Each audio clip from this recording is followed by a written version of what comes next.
विरारमध्ये उदयकुमार काजवा, आपली पत्नी वीणा काजवा, हे आपली 5 वर्षांची मुलगी शिवालिका व 11 वर्षांचा मुलगा वेदांत सोबत विरार पश्चिम ग्लोबल सिटी येथे मैत्री हाईट्सच्या 10व्या मजल्यावर राहत होते. हस्तखेळतं कुटुंब होतं यांचं. पण खरं तर खायला अन्न लागतं आणि त्यासाठी हातात पैसा लागतो. पण उदय आणि वीणा या जोडप्याकडं इतका पैसा नव्हता की ते आपलं व मुलांचं जीवन सुखमय बनवतील. त्यांची आर्थिक स्थिती ही फार गरीब होती, इतकी की त्यांना मोबाईलला बॅलन्स टाकायचा असो की घरात लाईट बिल भरायचं असो, कधीच वेळेत हे कामं होत नसे.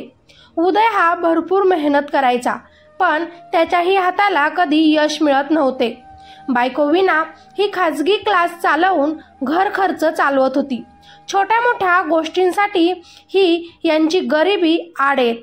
उदयकुमार हा तर आता बेरोजगार होता आणि त्यातली त्यात बायको ही आजारी असत, पण तिच्या उपचारांसाठीही पुरेसा पैसा त्यांच्याकडे नव्हता. उदय नेहमीच बायकोकडे याबद्दल चर्चा करत स्वतःच्या गरिबीला कोसत असे, पण बायको नेहमी त्याला साथ देत. एक दिवस सगळं ठीक होईल म्हणत असे.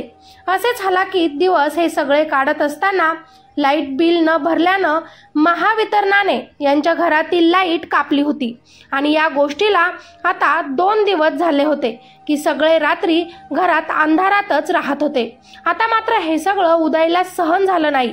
आपण आपल्या मुलांनाही आपल्यासारखं जीवन जगायला भाग पाडत आहोत, आपल्या बायकोलाही आपण खुश ठेवू शकत नाही असा विचार उदयच्या मनात येऊ लागला. आर्थिक परिस्थितीमुळे तो मनातून पूर्ण तुटला होता आणि आत्महत्या करण्याचा विचार आता त्याच्या मनात येत होता. पण आपण गेल्यावर आपल्या मागे आपल्या बायकोचे, आपल्या मुलांचे कसे होणार हाही प्रश्न त्याच्या मनात येऊ लागला.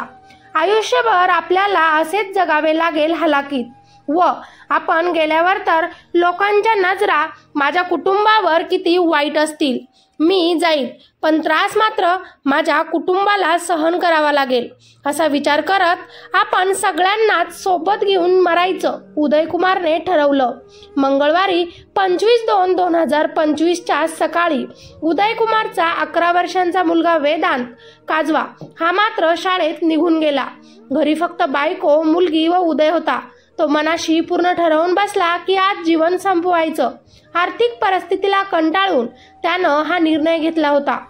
मंगळवारी सकाळी त्यांनी आपल्या संपूर्ण कुटुंबाला डोळे भरून बघितलं आणि नंतर बायको वीणा आणि 5 वर्षांची शिवालिका यांचा गळा दाबून त्यांची हत्या केली आणि रडत रडतच बायको आणि मुलीला संपवल्यानंतर त्यानं स्वतः देखील आत्महत्या करत आपलं जीवन संपवलं. त्या दिवशी त्याचा मुलगा वेदांत मात्र शाळेत गेला होता, त्यामुळे तो यातून वाचला. वेदांत शाळेतून घरी आल्यावर त्याचे घर बंद होते. आई बाबा कुठे गेले याची कल्पना त्याला नव्हती. कामानिमित्त बाहेर गेले असतील असा तो विचार करत होता. पण रात्र झाली तरी त्याचे आई वडील घरी आले नाही, म्हणून शेवटी त्यानं शेजारच्यांकडेच ती रात्र काढली. आई वडिलांचा कुठेच तपास लागत नसल्यानं त्यांना कॉन्टॅक्ट होत नसल्यानं वेदांतला घेऊन शेजाऱ्यांनी रात्री पोलीस ठाणं गाठलं आणि पोलीस ठाण्यात काजवा कुटुंबीय बेपत्ता असल्याची तक्रार नोंद केली. पोलीस देखील तपास करू लागले. तेव्हा बुधवारी पोलिसांना तपास करत असताना त्यांच्याच घरात 3घांचाही मृतदेह आढळला. एकाच घरात बुधवारी दिनांक 26/2/2025 रोजी 3घांचेही मृतदेह सापडल्यानंतर खळबळ उडाली होती. त्यांचे 3घांचेही मृतदेह शवविच्छेदनासाठी जे रुग्णालयात पाठविण्यात आले होते. त्यांची आर्थिक परिस्थिती हलाखीची होती व त्यातच वीणाला कर्करोगाची लागण झाली होती. तसेच मुलगी शिवालिका ही सुद्धा गतिमंद होती. त्यामुळेच उदयकुमारनं नैराश्यात येऊन हे वाईट कृत्य केले असावे अशी माहिती पोलीस निरीक्षक प्रकाश सावंत यांनी दिली आहे. बोईंज पोलीस ठाण्यामध्ये अदाखल पात्र गुन्हा दाखल झाला असून पोलीस आता पुढील तपास करत आहेत. मित्रांनो, कितीही नैराश्य आलेलं असू द्या, आत्महत्या करणे हा त्यावर पर्याय नसतो. जन्माला आल्यानंतर संघर्ष हा जीवनात करावाच लागतो आणि मग गटात बळ असेल की माणूस प्रत्येक गोष्ट करू शकतो जी अशक्य असते. कितीही संकट आले, कितीही गरिबी असली, परंतु संकटांचा सामना करत परिस्थिती सुधरवायचं मात्र आपल्या हातातच असतं. एकदा हरलो, दुसऱ्यांदी हरलो, परंतु तिसऱ्यांदी देखील आपण हरूच असं नसतं. आयुष्य आहे, लढावर तर लागेल. अशी हार म्हणून नैराश्य होऊन पूर्ण परिवार संपवणं योग्य नसतं. उदय कुमारनं घेतलेला निर्णय योग्य नव्हता. हे खूप मोठं पाप होतं. जरी मुलगी मतिमंद होती, पण ती तिचं नशीब घेऊन जन्माला आली होती.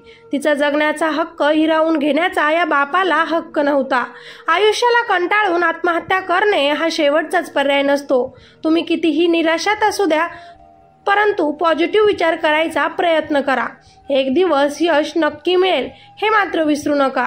11 वर्षाच्या वेदांचं आता कसं होणार?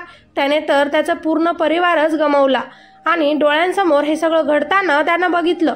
त्याच्या बालमनावर या सगळ्याचा काय परिणाम झाला असेल याची कल्पना तर आपण करू शकत नाही. देव त्याला हे सगळंही सहन करण्याची क्षमता देव. मित्रांनो, तुम्हाला या घटनेबद्दल काय वाटतं? तुमच्या प्रतिक्रिया खाली कॉमेंटमध्ये नक्कीच द्या आणि या व्हिडिओला लाईक करा आणि अशाच नवीन क्राईम स्टोरीज ऐकण्यासाठी आपल्या चॅनलला सबस्क्राईब करायचं अजिबात विसरू नका. तोपर्यंत सतर्क रहा, स्वतःची काळजी घ्या. निराश न होता मेहनत करायला शिका, पॉझिटिव्ह विचार करा. चला भेटूया नेक्स्ट व्हिडिओमध्ये. तोपर्यंत धन्यवाद.